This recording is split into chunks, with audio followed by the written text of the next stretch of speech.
In Maya, Sham means fire, a symbol of union, dialogue, and the wisdom of our peoples. It embodies the timeless connection between our ancestors' profound knowledge and the present, lighting the path for future generations with their enduring spirit and wisdom. Fire is the heart of rituals, a messenger between the earth and the spirit world. But like all forces of nature, it holds dual power. It has the strength to unite, but also the ability to destroy.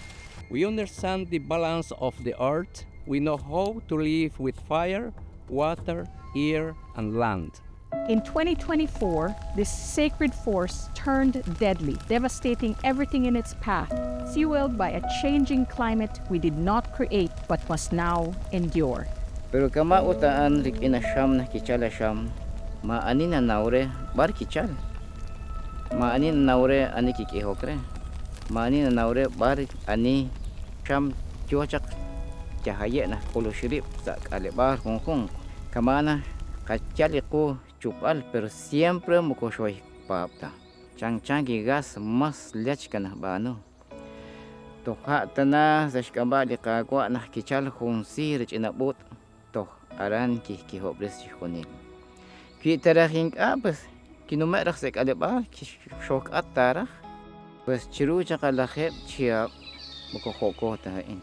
Chabil tsaka kutang, chabilak tsaka kitche, takwan tsaka metsewat sa kitche.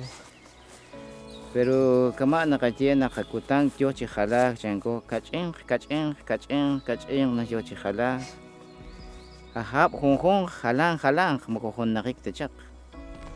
While kaurek angkil, may kalah na katungan sa kokan, ut tilas ba nakwi na nung takhel li sa ahil kiske. Ut sa barkwi kisas li kawim, aran kisas li katiyo ang makwi. Dan mag-en kung kinsa chik ang halak. Dan aran stop utal sing oksitang angah kwi stiang pep lain. Le stop mangcha kung ki kumpak aliliha stop mangcha kasam anen sing ko akwi chitang ang lain.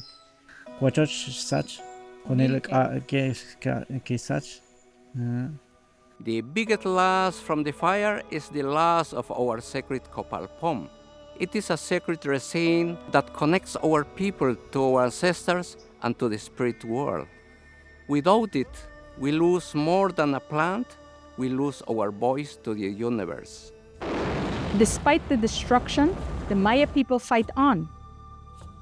Yeah, I'm very grateful for my community that they came together to fight this fire. The men, the women, the students, they came together and fight this fire. Their strength lies not only in resistance but in their ancient knowledge that offers solutions the world desperately needs.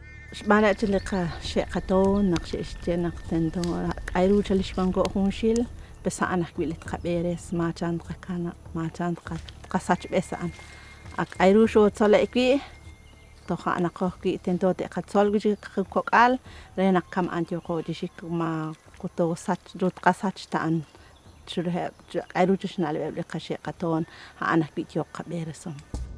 Traditional practices like controlled burns, sustainable farming, and an unwavering respect for the natural world have protected these lands for centuries. Indigenous knowledge holds the key to survival. The Maya have always understood that protecting the land means protecting the future, and yet our wisdom, our territories, and our very survival are now at risk. In adapting to climate change, the Maya communities are developing mechanisms to improve their controlled burning. The Holy Ancestral Society has been promoting the protection of lands in terms of developing mechanisms to sustain the natural resources that they have.